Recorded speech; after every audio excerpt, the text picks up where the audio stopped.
on today's Story Beat. The director I learned the most from was Clint Eastwood, and I learned many, many things from him. He is an absolute master, and he would not ever want to do more than 4 takes. Now, you work with some directors who will do 20 takes. He would only do 4. He would want the crew to be perfect on those because he said the actor's best performance is within those 4 takes. And a lot of times he would print the first take and move on, like not even a backup. Not even a take 2. Just like, we've got it, Brent, move on. This is StoryBeat with Steve Cuden, a podcast for the creative mind. StoryBeat explores how masters of creativity develop and produce brilliant works that people everywhere love and admire. So join us as we discover how talented creators find success in the worlds of imagination and entertainment. Here now is your host, Steve Cuden. Thanks for joining us on Story Beat. We're coming to you from the Steel City, Pittsburgh, Pennsylvania. My guest today, Marsha Scarbrough, worked in Hollywood as an assistant director on major motion pictures and primetime television for almost 20 years. As a graduate of the prestigious Directors Guild of America's Assistant Directors Training Program, she supported many directors, including Clint Eastwood, Leonard Nimoy, Blake Edwards, Colin Higgins, and Carl Reiner. And she worked directly with stars like Pierce Brosnan, Dolly Parton, Burt Reynolds, Gena Rowlands, Gene Wilder, Farah Fawcett, Mary Tyler Moore, John Travolta, and more. Marsha is also the author of 2 award-winning memoirs about her spiritual adventures, Medicine Dance and Honey in the River, both available at Amazon.com. As a journalist, she's had over 100 articles published in national magazines. Marsha was a contributing editor of Written By, the magazine of the Writers Guild of America West, and the Spain correspondent for International Living magazine. Marsha's 3rd memoir, 20 Years in Hollywood, Tales to Tell, is being published in installments on Substack.com. To read her tales about working with celebrities, please subscribe to her Substack blog, Adventures of a Roaming Crone. I've read Marsha's book, Inside Breaking Bad, and as that is one of my favorite TV shows ever, I found her perspective on that production and of the amazing people she worked with to be fascinating, entertaining, revealing, and educational. All those reasons and many more. I'm greatly privileged to have the multi-talented assistant director and writer, Marsha Scarbrough, join me on StoryBeat today. Marsha, welcome to the show. Hi, Steve. Thanks for having me. Oh, it's a great pleasure to have you. Trust that. So let's go back in time just a little bit. At what age did you become interested in show business? Well, as a child, I used to like to act out the Westerns I saw on TV the next day with my friend across the street. And then even in junior high, I was writing little plays. And then in high school, I was in the drama department and that kind of thing. After I went to university as a journalism major. And after I graduated, I wrote advertising copy for a long time and some fashion journalism. And then I decided I started producing commercials. I was writing for a department store and they needed someone to be the liaison because they were going to start doing commercials with the commercial producers. Right. So I did that. And then I quickly figured out I could cut out the producers and produce it myself. And I did that. And then I decided I really wanted to be in theatrical, and the only way I could find in was this assistant director's training program. Which is a very vibrant program. And it's still happening today. It's very competitive, and I took the test 4 years in a row before I got in. Wow. And they like that. I'll just say that for anybody who's thinking of trying that. They like that you try multiple times because it shows that you're persistent and determined, which is one of the things they're looking for in assistant directors. I was going to say that is one of the traits that they're looking for is, do you give up easily or do you stick with it?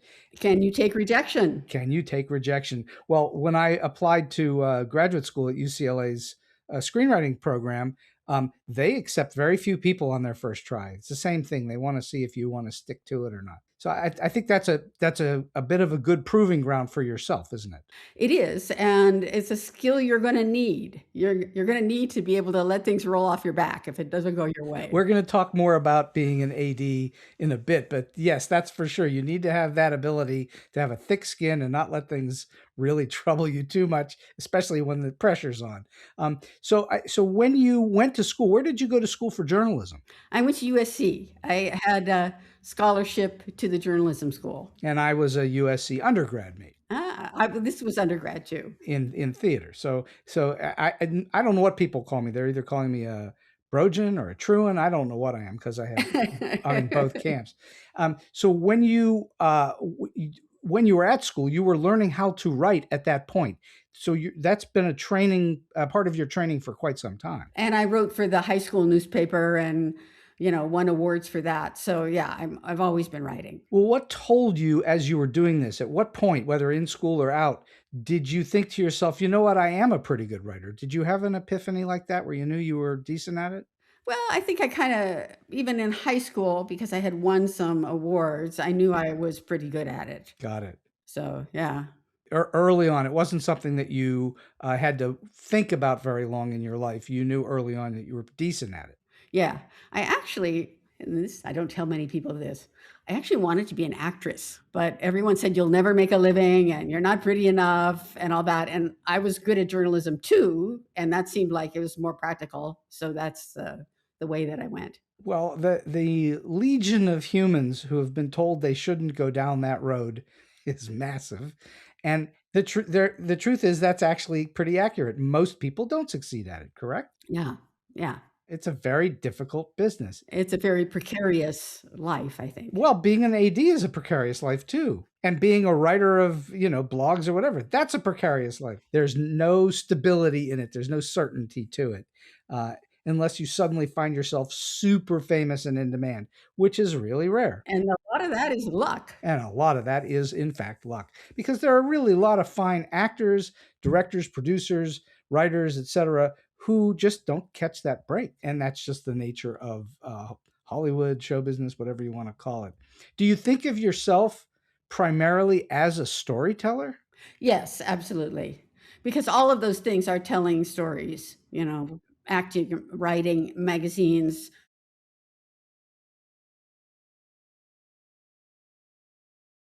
And that's like doing stand-up for 5 hours. Yes. Being a teacher is a performing art that's really demanding. Yes, I did that full time for 10 years as well. So I get it. Yes, it is a performance. You're in front of a crowd. You're both educating them and entertaining them at the same time. Yeah, you have to hold their attention for a long time. No question about it. So how did you get into show business then? How did you get into that? Was it the training program at the DGA that got you in? Yes. So the DGA Assistant Director's Training Program is an apprenticeship, and you do 400 days on the set as an apprentice assistant director. And at the end of the 400 days, you get into DGA as a DGA assistant director, as a second AD. And then during the 20 years that I was doing it, I rose to become a first AD and did that for a while. Well, let's talk about what being a first AD is. For those who don't know, broadly, what does a first AD do? What are your main responsibilities? Well, the official job description of the assistant director is that the assistant director relieves the director of administrative and logistical problems so that the director only has creative problems. And God knows they have enough of those. Yes. So the assistant director team, and it's always a team that includes the production manager, the first AD, the key second AD, and then other ADs, second ADs under that, depending on the logistical challenges of any particular day. They do the budgeting, the scheduling, the planning, the ordering, and then they run the set. They are actually on the set during principal photography, managing it. And so the first assistant director stands next to the director, communicates with the director about what the director wants and needs. And then the first AD passes that information to the key second assistant director who executes it. So the first AD is on the set, the seconds are running around in the periphery at the base camp where the trailers are, in the makeup trailer, in the wardrobe trailer, at the catering truck, wherever, passing information because things are constantly changing and everybody has to know what's going on, and notifying actors of when they're going to be needed, where they should be in their process, making sure that everybody's got what they need for what's coming up, when it's coming up. And then you do all the paperwork, which is the call sheet, the production report, the time cards, the extra vouchers. And you usually do that standing up in the rain. So you do it whenever and wherever as you have to do it, right? And before principal photography begins, the assistant directors are the ones who break down the script into the shooting schedule, which is that you completely blow the script apart and then reassemble it into the most cost-efficient way to shoot it. And I always love that part. To me, that was the most creative, a great big puzzle with all of these elements that you logistically have to move around and figure out. Aside from the first AD who the director is speaking to, who does the director then also speak to? Does he speak to the cinematographer? Who does he speak to? Who, he or she? The cinematographer, the camera operator, often.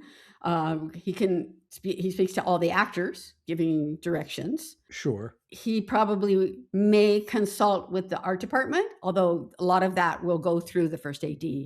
Art department or sound or wardrobe, but usually that's communicated through the assistant director. So directly he's speaking to the cinematographer and the actors mainly. And what is the major difference between the first AD who does all of the work that you just spoke about and the unit production manager or the line producer?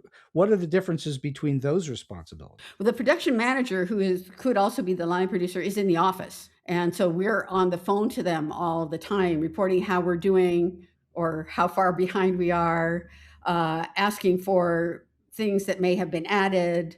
They are calling us with problems that have come up, maybe with budget or somebody who's suddenly not available or things like that. So they're in the office. Assistant directors are on the set, and we're constantly communicating. Mm-hmm. The functions have overlap. That is to say, the first AD is going to be dealing with everything that's happening on stage, but the line producer, the unit production manager, whoever it would be, needs to take care of everything that the first AD says we need done. Well, I mean, it depends on, like, if it's something that needs to be done right now on the set, the second assistant directors are doing it. If it's a budgeting problem that's coming up next week, the unit production manager is on it. Arranging for things to happen off the set, for different materials to come in, for different vehicles to come in, etc. The unit production managers dealing with that, not bothering the first AD. Exactly. And then there may be like high-level negotiations between studio suits and the creatives on the set, and that usually would go through the unit production manager. They would be buffering the director from that. What do you think are the ideal characteristics for a first AD? What makes a great first AD? The ability to have the emotional intelligence to remain calm under high pressure, and the ability to communicate clearly and think clearly, and then diplomatic skills of dealing with big egos, because you've got maybe a famous director, maybe a famous cinematographer, big stars. In Hollywood, there are egos in Hollywood? In a diplomatic way. And so, okay, you've obviously done a lot of that work, and we'll talk about that in a moment. But when you are under hellacious pressure, which is par for the course, what do you do? How do you handle pressure? I try not to think about it. For me, I mean, there's so much to do. If I just keep working, I'll get things done. That'll relieve some of the pressure. So it's like, don't think about it. Just do it. Just act. Have you ever been in a situation where it was just too overwhelming? Some of that, there are emotional situations where someone's getting really angry and blaming everybody else, and that tends to run downhill and land on the assistant directors. And I think The strategy I used for that was just to take the blame, whether it was my fault or not, whether it was even possible for it to be my fault. I would just say, oh, my fault, I'm sorry. And that would tend to diffuse it. So I think that's a good skill to have. That, again, that's letting it roll off you. You know it wasn't your fault, but you just say it was so that everybody can calm down. I'm willing to bet, and you'll correct me if I'm wrong, but I'm willing to bet that made you almost a hero in the eyes of all the people who you were protecting. A lot of them, yes. And I have gotten fired, and I think if you're a good assistant director, you will get fired. There's a million reasons you can get fired. There's no protection for you. And there's somebody else that's a cousin of somebody, the production manager, that wants your job anyway. And so sometimes you're just the collateral damage. So it's a set is a swirling animal. It's always moving. Everything's happening all the time. A boiling cauldron at all times. Very good way to say it. How fast do you have to be as a first AD on your feet? Well, the first AD is going to stand in one place near the director. He even has a chair with his name on it or her name on it. So they have to think fast. They have to solve problems mentally really fast. Second ADs, we wear tennis shoes and we run. Like we literally run all day long between dressing rooms, makeup trailers, the set, everything. So yeah, you have to have physical stamina. And these days are really long because the crew is on a minimum 12-hour deal memo, minimum 12-hour. The assistant directors have to be the first ones there and the last one gone. So on a good day, you're working 14 hours. If you're going into overtime, you're working way more than that. You're maybe going to get 4 hours sleep before you do it again. And what do you do to physically prepare yourself? How do you deal with the physical part of it? Well, once you're in it, all you can do is sleep whenever you can. Like your whole weekend is just sleeping. And it's just like, you have to be in good shape. I mean, if you're not in physically good shape, you really can't be an assistant director. It's too physically taxing otherwise. Okay, so once you've been hired, you've booked the job, where do you typically start in your discussions with the director, the producer, whoever you're talking to? Where do you begin typically? Well, you read the script and it starts with usually two things. One is a table read with the actors where the director is there listening. You will run that, as the first AD, but you don't have input in there. That's between the director and the actors. And the other is the production meeting. So in the production meeting, the heads of all the department is there and the director. And the purpose of that is you go through the script page by page. Department heads bring up any questions they have for the director and get them answered right there. So all of this has been discussed before we're ever out on the set. So the questions are like, okay, you're going to shoot this guy in the chest and he's wearing a white shirt. How many times do you want to try to do that? Because special effects one needs to know how many bullet squibs they're going to have. Wardrobe needs to know how many white shirts they're going to have. So it's like, that'll come up. Someone will raise their hand, like, how many times? 4 times, 3 times? And that's money, right? You can't just say 10 times because that's a lot of money. So the director has to make all those kinds of decisions in the production meeting. Well, have you ever gotten in a bind where the director says 5 times, but they get to the 5th time and they want to do 2 more? Has that ever happened? Well, yeah, usually they can't. It's like, sorry, you're gonna have to take one of those.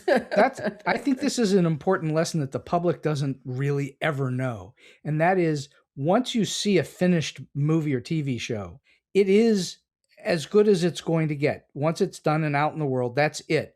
But within it, there are probably dozens, if not hundreds, of little things that were not quite what the director, the writer meant, whatever. The actors maybe didn't think they did as great a job, but that's it. That's what they get. And it's permanent. It's there forever. What do you think is the most one or more important lessons that you've learned from the great directors you've worked with? What lessons have you learned from them? The director I learned the most from, and I enjoyed working with the most, was Clint Eastwood.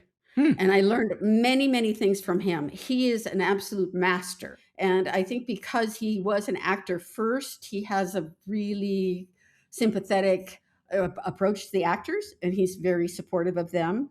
And he would not ever want to do more than 4 takes. Now, you work with some directors who will do 20 takes. He would only do 4. He would want the crew to be perfect on those because he said the actor's best performance is within those 4 takes. And a lot of times he would print the first take and move on, like not even a backup, not even a take 2, just like, we've got it, print, move on. There's a famous story. There's a famous story of the, I can't remember which of the Dirty Harrys. I think it might have been the Deadpool. I can't remember which of the Dirty Harrys, where his partner in a scene, they do a walk and talk down the street, and they get to the end of the first take, and he calls cut, and the actor says, "Oh, I think I could do that better. Could we do it again?"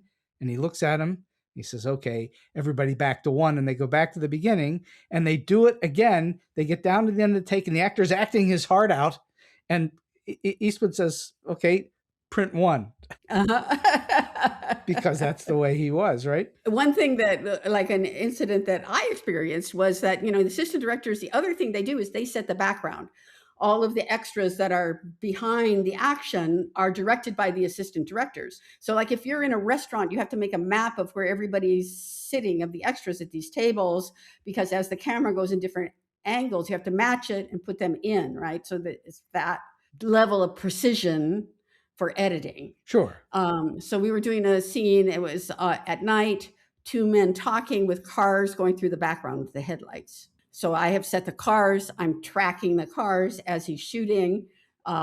He finishes, he says print 1 and 4, and I know they don't match. I know that on 4, the driver missed the cue and he didn't go through at the right time. I have to go to Clint Eastwood and say, "Hey, I messed up. Sorry, Clint, my bad, I messed up. 1 and 4 don't match in the background." And he looks at me and he says, "If the audience is looking at headlights in the background and not the performance of my actors, we're in deep shit. Move on." Absolutely true. If they're looking at the background, there's something wrong in the foreground. Right. And so that was a really big lesson for me on how unimportant perfectionism is, and how much time, energy, and money gets wasted by perfectionism. I think he's the ultimate example of someone who practices just what you just said. And we finished that. The movie was Bird, The Life of Charlie Parker, with Forrest Whitaker. Clint was just directing. He wasn't acting. We finished it 10 days early. Wow. Which is unheard of in Hollywood. And it's quite a challenge for assistant directors, because at the lunch break, he'll say, "I'm going to get all of today's work in the next hour, start getting ready to bring people in for tomorrow's work." Wow. And it's a period film. They have to have haircuts, and they have to, have wardrobe fittings and all this stuff. And you're just like, holy, whoa, let's go. And, very challenging as far as you having to move really fast to get ahead of schedule. Is it true that he never calls action or cut? Oh, no, not never. He does. Sometimes he doesn't call action. Like if because he'll also shoot the rehearsal without the actors knowing they're being shot. And so in those cases, but like one time where I was setting background in a restaurant, getting everybody's name as I'm making the map of, or a nightclub, of who's sitting at what table. And on my headset for my walkie-talkie, the first AD says, "Drop to the floor, he's rolling." So I'm like on the floor of the nightclub. out of frame, presumably. Out of frame. Can you think of a moment when you had a gigantic challenge you had to overcome that was beyond what you've just told us, that was just massive, and how did you overcome it? What did you do? I think you can't waste time worrying about it. You just move. It is like you said, it is what it is. You're going to do the best you can do with it. It probably won't be perfect. So like, more Clint Eastwood stories where we were filming on the beach at night. They had set up these 2 towers with the big spotlights to light the ocean, because otherwise you can't see it at night. And as we were getting ready to roll, a surfer comes and is heading for the water. And it's actually transportation tells me, "You've got a bogey." I run. I'm in the water up to my knees trying to stop this surfer and get him out. He's really, really drunk. And he's like, "You bitch." And goes out. And I go to Clint like, I'm sorry. I tried to stop him. I couldn't. And he's like, "Marsha, did he swear at you?" And I'm like, "Yeah, well, yeah, but Clint, I've heard worse. Like, you don't have to defend my honor." And he's like, turn off the lights. Maybe the mother will drown. Oh. So then you're sitting there waiting for the surfer to drown. And when you're making a movie, the last thing you want is to be waiting for anything. That's the kiss of death, right? Because time is money. You're paying this whole crew. You're paying expensive actors. You don't want to be sitting there waiting. Especially for a director who is 10 days ahead. He's very efficient. That is a super efficient director. What do you have in your arsenal that you, as a first AD, that is indispensable? Again, be calm. Don't let anybody push your buttons, because you do get insulted. You do get sworn at. You do get blamed for things you didn't do. And you just have to have the emotional intelligence to not get excited about that. Never cry in front of the crew. Lock yourself in the bathroom if you're going to cry. What physical things do you need? Is it a clipboard? Is it what physical things are indispensable to have? Is it certain kinds of shoes? What's indispensable? Certain kinds of shoes. You have to have really comfortable shoes. You have to have. You're using a walkie-talkie. I like to use it with a headset so that the actors can't hear when the director is insulting them. A clipboard, and usually it's a clipboard with a cover on it so that if you're out in the rain, your paperwork's not getting wet. A fanny pack that has pens and pencils and whiteout. And would you still need whiteout today? Today, no. Today, everything's on computer. Yes, that's what I was thinking. They have, I think, tablets strapped to their arms, the assistant directors. They have tablets? Like iPads, you mean? Like iPads, right. Strapped to their arm? The call sheet and the production reports on the iPad. Yeah, so that... Give us an idea of lessons you learned from the great actors you've worked with, whether it be a Pierce Brosnan or Travolta or Mary Tyler Moore. What did you learn from them about what it takes to be a star? Stars really work hard and they have huge responsibility. And I think that people who want to be actors don't understand this. It's all riding on them. They have to be so emotionally secure, because if they can't do it, if the whole crew is being paid for doing nothing, or they have to shut down if they're in everything. Like assistant directors are good at, like, if Johnny Depp is sick, you bring in Angelina Jolie and let him go home or whatever. But sometimes they're in everything. So it's all on you. And that means you have to be on time. You have to be prepared. You have to know your lines. You have to remember your blocking. So there's a lot that they're doing that's a huge responsibility. So they can't really get sick. It's a lot. It's a big responsibility, and they have to have broad shoulders. Now, you as the first AD or even the second AD would be interacting with the actors in some way. What do you treat the stars any differently than you do secondary characters or background people? Do you treat them differently? So the second ADs probably interact with the actors more than anyone, because you're at the dressing rooms and the makeup trailer, and all the information passes through you when you're the second AD. So, you'll get actually quite close and intimate with some of them, depending.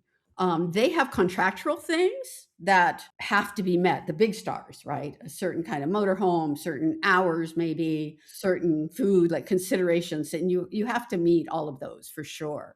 My personal approach was always to treat everybody the same. And my personal approach was always to tell everybody the whole truth. And I think that made a difference. I think that the actors really appreciated that. With Clint Eastwood, I have so many Clint Eastwood stories. At one point, his assistant, who had been with him, like personal assistant, who had been with him for many years, said to me, "You're the only person I've ever seen who can manipulate him." And I was like, manipulate him? That would be a fool's errand to try to do that. Like, the only thing you can do with Clint Eastwood is tell it to him completely straight. But I think that some people did try to manipulate him, and that looked like, that didn't work. I mean, he's way too smart for that. Well, he's probably got a superior BS meter.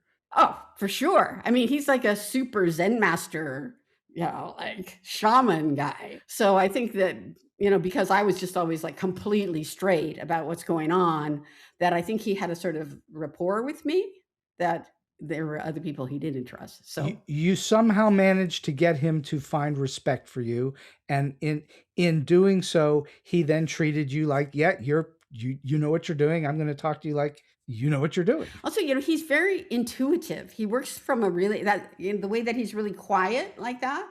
He has a really deep intuition.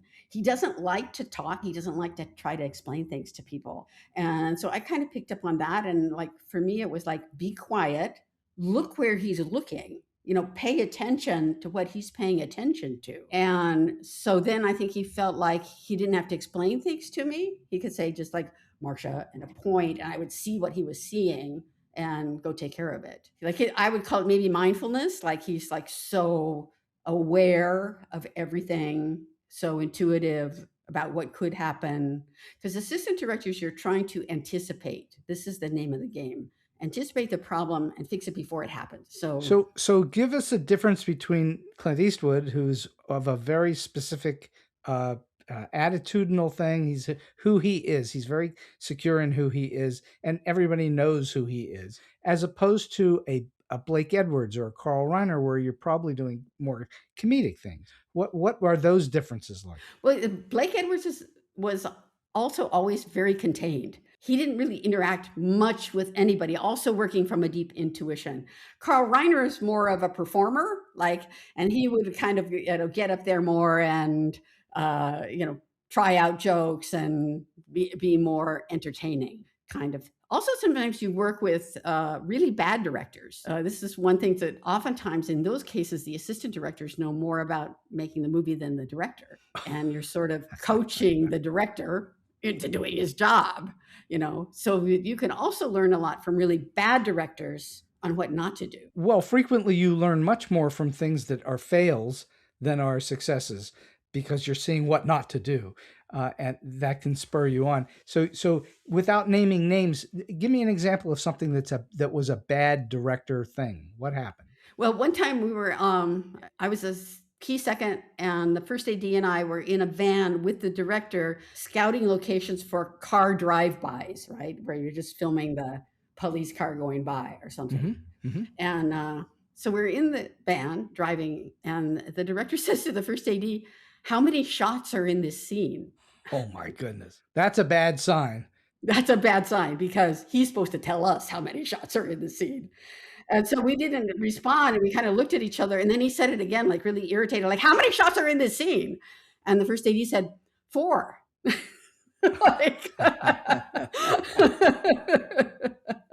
he said, like, okay, thank you.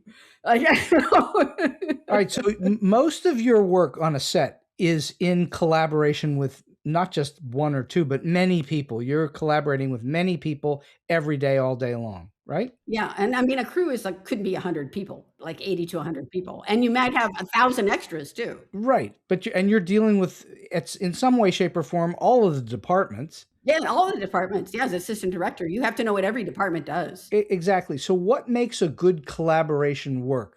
What should collaborators do to be successful or to avoid? Communicate, make sure that when something changes, that everybody knows that it's changed, because it affects what everyone does. So have you pass that information to everyone, and have you listen to their feedback, because they may say, hey, I haven't got it, or I can't do it, or something like that. So it's communicating, listening, a circular loop of information feeding back on itself, always. And with the actors too. I mean, the actors need to know what's going on, when they're going to be needed, why they may not be needed. So, I always try to keep the actors as informed as possible also. Well, I think that's very useful, because then they don't feel like, what am I supposed to be doing and when and where? All right, so let's talk for a bit about Breaking Bad, Inside Breaking Bad, the book that you put together, which was a publication of an article that you wrote, or did you write it as a book? Right. So after I had left being an assistant director, I was a contributing editor on Written By, and that was a professional journal of the Writers Guild. So it was like interviewing all of the really successful screenwriters. So on Breaking Bad, I felt I had like really scored this program that I thought was incredible, and I convinced Vince Gilligan to let me in the writer's room. And usually they don't let anybody in the writer's room to see the process. That's like, so I convinced him to let me in the writer's room. So that was, then I wrote this long article. And then the editor of the magazine decided it was too long, and he cut it way down, and I was mad. So then I published it because I had the rights to it. I published the entire article as an ebook. Okay, so tell the listeners what's about. If they find it and read it, what are they going to get? It's about the writing process, how the writers work together to write Breaking Bad, because it's not just one person. So Vince Gilligan was the creator. He came up with the concept and he wrote the pilot. And then he has a whole team of writers working to write the whole season. And they sit together in a room with a big whiteboard and index cards, and they break the story, which is to plot out the entire season.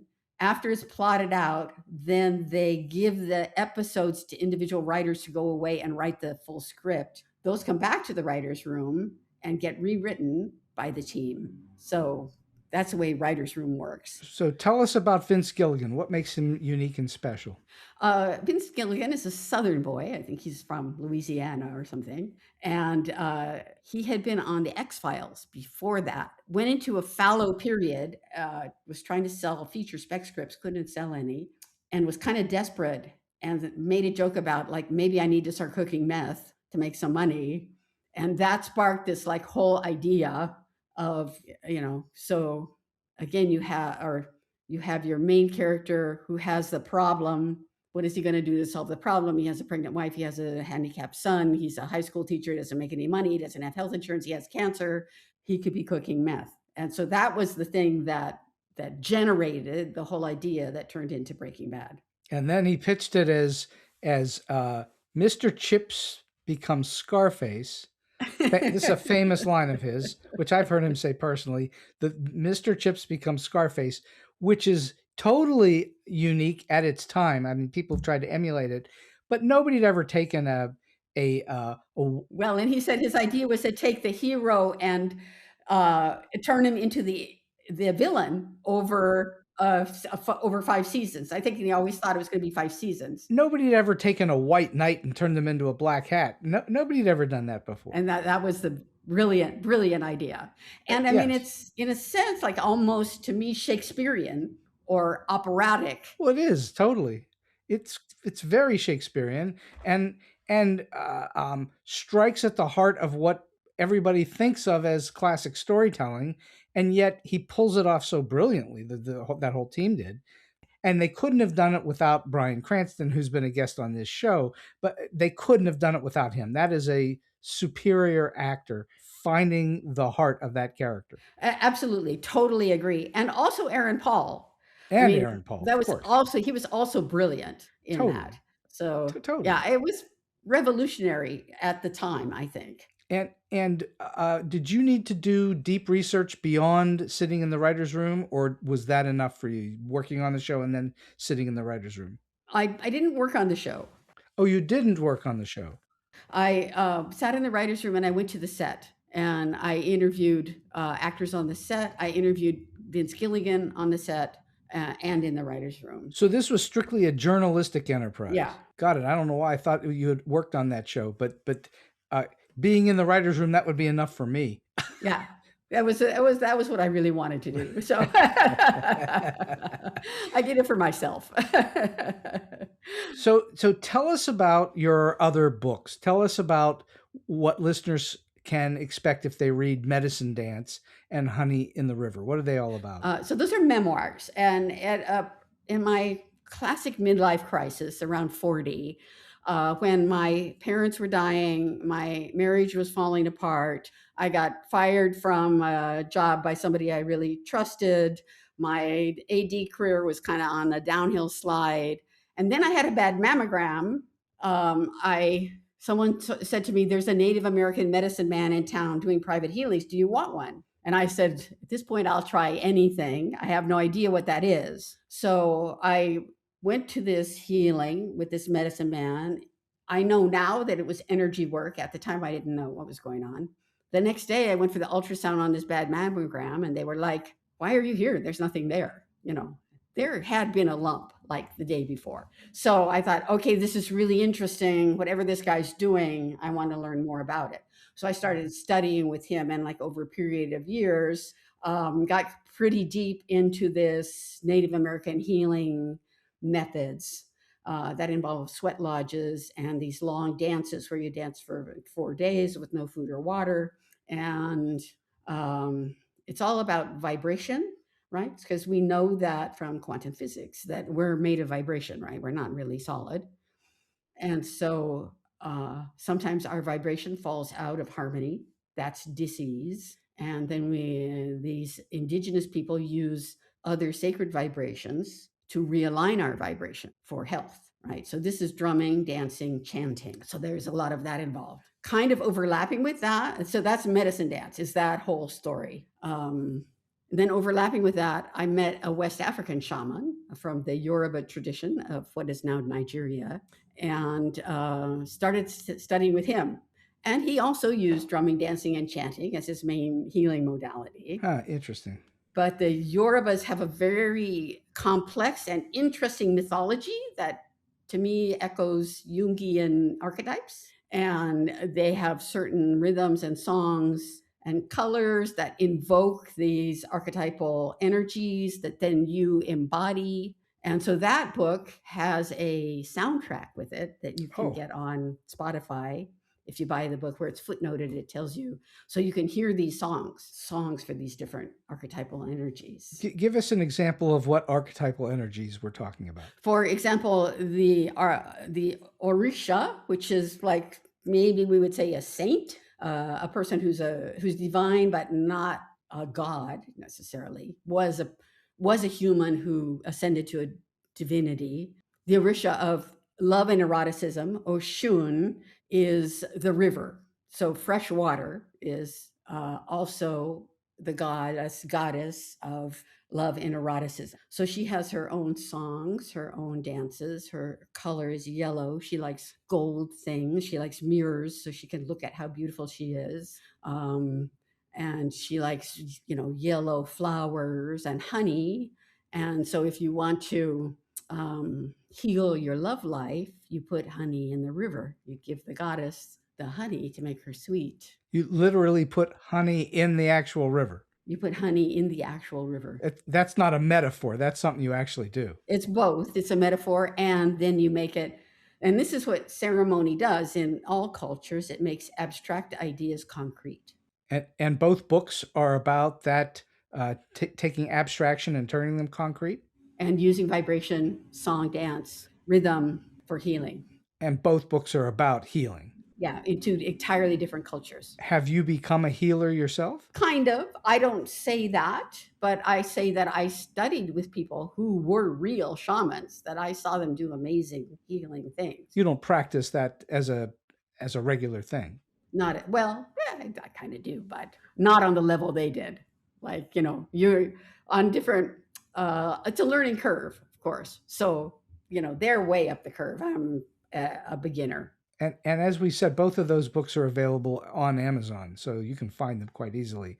Do both books give you a sense, because I have yet to read either of them, but do both books give you a sense of what you can do personally as a reader to help heal yourself? I hope so. That was the intention.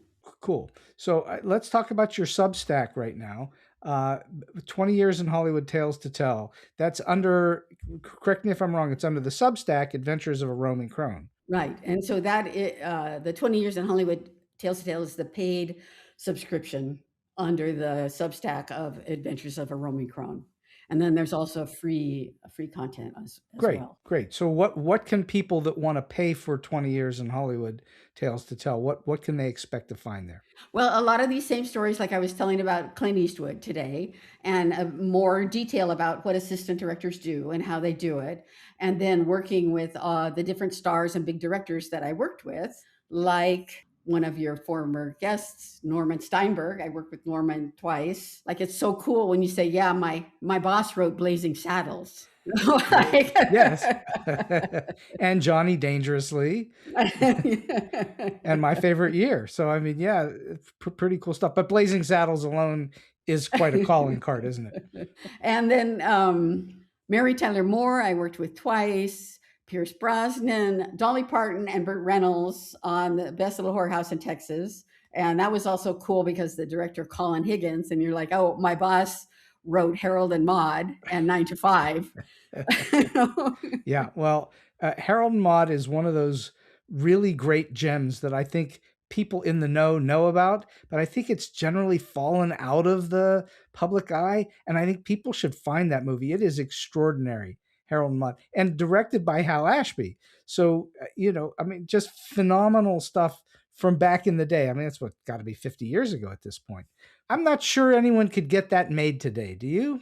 Probably not. I don't know, maybe Netflix, but yeah, I was going to say maybe cable or Netflix would do it, or Showtime or something like that.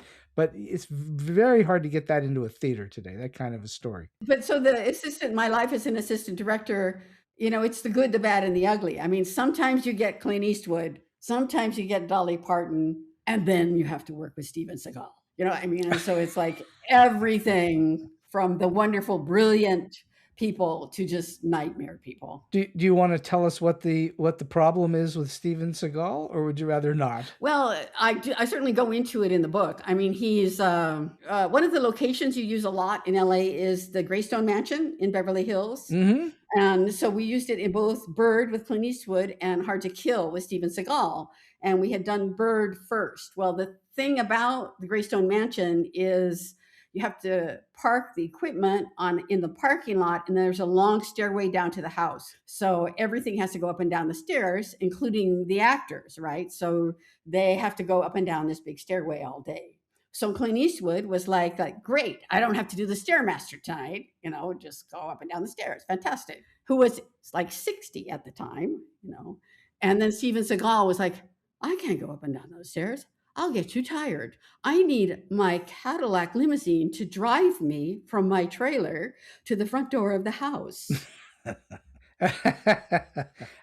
And so you just kind of deal with it, don't you? Yeah, okay, I'll call the limousine. But it had to be a limo. It couldn't be a golf cart. It had to be something special, right? Let's talk about your process as a writer, because you've done a lot of writing at this point in your life. What do you use to capture new thoughts and ideas? Do you carry around with you your phone and you do notes, or do you have paper and pen? How do you remember things? Or do you just have a really good memory? I do have a good memory, but I like Post-it notes. Post-it notes. Yeah. And I put things on Post-it notes, and then I put them on the mirror or the window, and I can rearrange them and reprioritize them. And I started doing that as an assistant for scripts. And do you carry Post-it notes on you? No, I do. I remember things. You remember things. Yeah. Do you ever get frustrated where you're supposed to remember something and you don't, as I do all the time? It'll come back. Well, Relax. you're very fortunate. I imagine that your years as a first AD, a second AD, you had to have a pretty good memory. Yeah. And also there's a constant reprioritizing in the assistant director job. Like, you accomplish one thing and then that changes what's important next. And so I bring that in to the rest of my life too. It's always priorities are always going to change. And if you have a system to organize that really helps. Are you methodical in your approach to organizing an article or a story or a book? Are you methodical about it? Do you have a method? I do outline.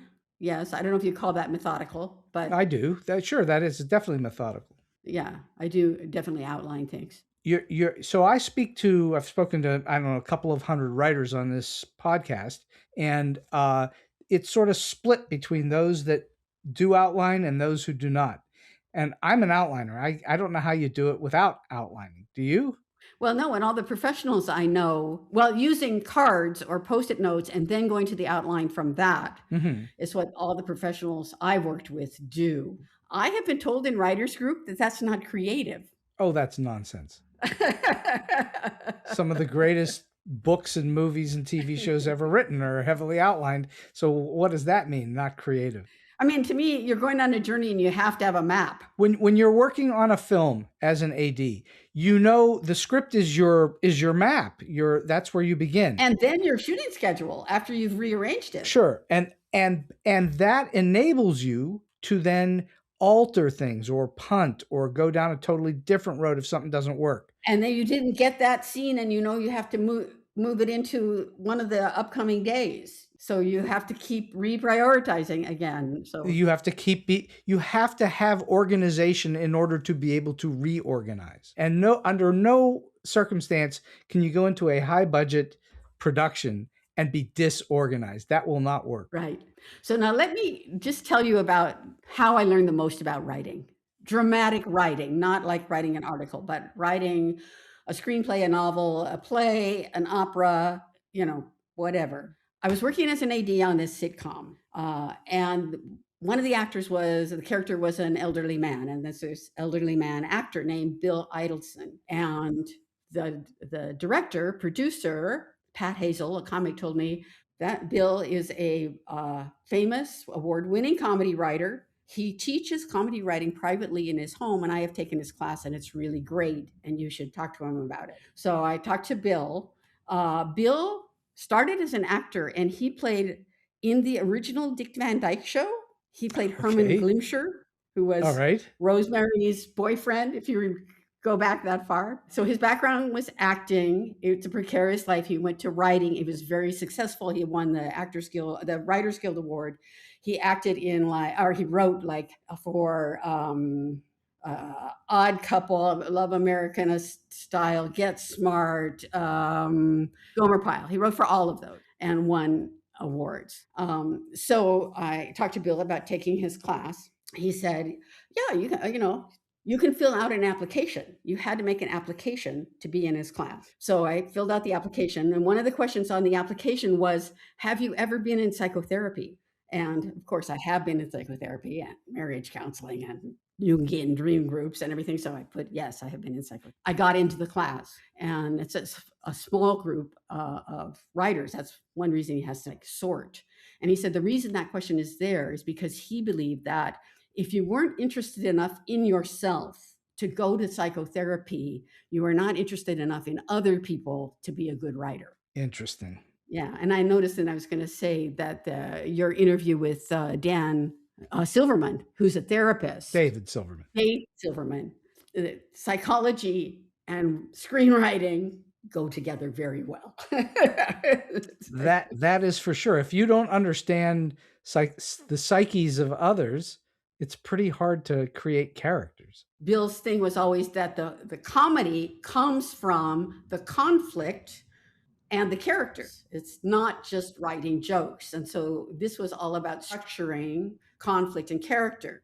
So on the first day of the class, Bill, who at that point was 80 years old, very curmudgeonly, stood up in front of a whiteboard and he drew a stick man. And he was like, what's this? And people or I think first he said, what's a story? What's a story? And people were like, it's a beginning, middle, end. It's a, and he's like, no, I'll show you what a story is. And he drives a stick man. So people are like, a stick man. And he's like, no. And he goes, this is the hero. And then he draws a little bit away from that. He draws a star. And he goes, oh, what's this? And people are like, well, it's a star. No, what? Oh, no, what? This is the goal, the hero's goal. And then in between, he drives a triangle and he fills it in as black. And he goes, what's this? What's this? It's the obstacle, right? So there's the hero, the obstacle, the goal. And he draws an arrow from the hero over the obstacle to the goal.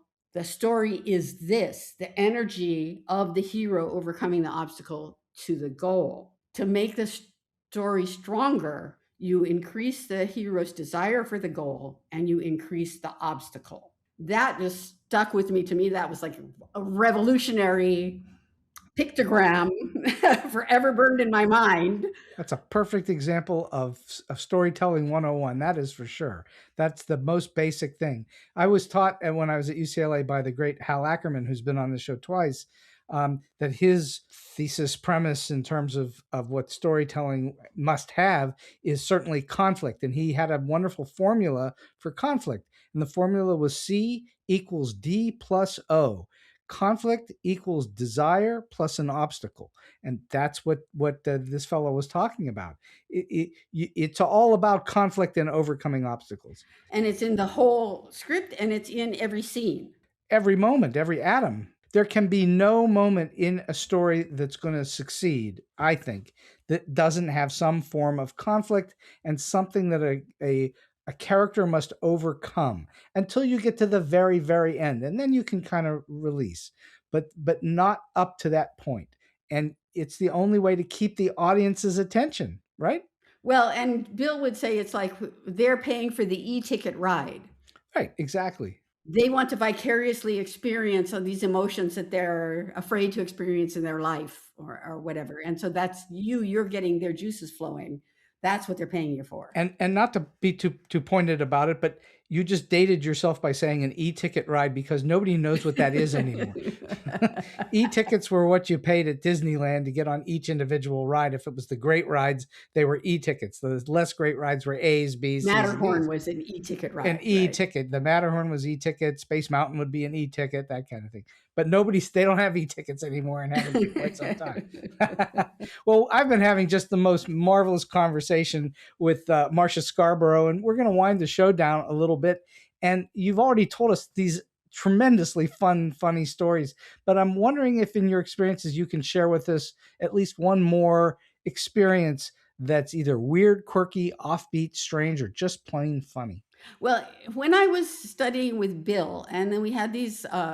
after you finished the 13 weeks of classes that he taught, which were writing assignments, which I think were sketches from Love American Style that we would go home and write and bring back, and then he would critique. And then you got to go to Bill's table, and he ran a writing table where you brought in your own material, and you had the other writers in the group read it, and you listened to it, and Bill and would comment on it. And so after one of those sessions on something I was working on, I was talking about with him after, particularly like it. And he said, the problem with you is that you avoid the emotional moment, and you do it in your writing and you do it in your life. And I went out to my car. I drove to the parking lot at the Will Rogers State Park.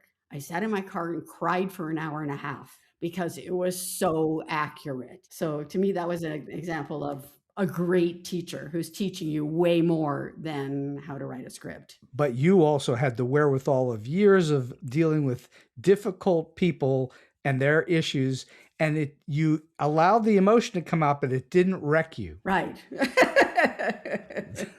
Because some people would be wrecked by that. They would be destroyed by it. That's great that you didn't allow that to happen. All right, so last question for you today, Marsha. Along the way here, you've given us a tremendous amount of fantastic advice. I'm just wondering if you have a single solid piece of advice or a tip that you like to give to those who come up to you and say, how do I do what you've done? How do I get in? Or maybe somebody's in a little bit, and how do I move up to that next level? Well, one thing where I think a lot of people get caught is courage, right? I mean, you have to have some kind of talent. You have to have the discipline to put your ass in a chair in front of a computer for hours and hours to write something. But you also have to have the courage to put that out in the world and be judged. And I see so many people that I think have the talent that don't have the courage, and they don't do it and recognize if that's happening with you. Are you not writing? Are you not finishing projects because you're afraid to be judged? And go to therapy. I think that that's extraordinarily wise advice, because there are plenty of talented people out there that are just afraid to show it to people. And it's one of those things in the arts, the circuit doesn't get completed from your inception of something to your creation of something. The circuit isn't complete until you give it to an audience to have as their own in some way. And that comes saddled with judgment. And sometimes that judgment is hard to take. So what you're talking about is very valid and viable and useful advice, because you have to be willing to put yourself out there. And it applies if you're a musician, an actor, a writer, a painter, anybody who's in the arts. You have to find that courage. And I see so many people that like don't write the thing because they're blocked because of that. And that's where I think, therapy, like know yourself. You're going to be scared. You're going to be judged for sure. Probably some of it's going to hurt. You have to be able to, again, let it roll off your back and go out and do it again. There's nothing more difficult, I think, psychologically than overcoming very negative criticism of you, your work, whatever. But it is part of what you must have if you're going to be in the arts, because you have to put yourself out and people are going to critique it one way, shape, or form. And it isn't always going to be pretty or pleasant. This business, I've said forever, is neither for the weak of heart or weak of stomach or faint of heart. And for sure, that's part of it, is that you have to have the willingness to let people say what they want to say. Yep. Marsha, this has been just a wonderful time today on the show on StoryBeat with you. And I can't thank you enough for your time, your energy, and your wisdom. And for those of you that are interested, please go out and check out Medicine Dance and Honey in the River at Amazon.com and Adventures of a Roaming Crone on Substack.com. Marsha, thank you so much for your time today. Steve, my pleasure. Thank you so much for your great questions. And so we've come to the end of today's StoryBeat. If you like this episode, won't you please take a moment to give us a comment, rating, or review on whatever app or platform you're listening to. Your support helps us bring more great StoryBeat episodes to you. StoryBeat is available on all major podcast apps and platforms, including Apple Podcasts, YouTube, Spotify, iHeartRadio, TuneIn, and many others. Until next time, I'm Steve Cuden, and may all your stories be unforgettable.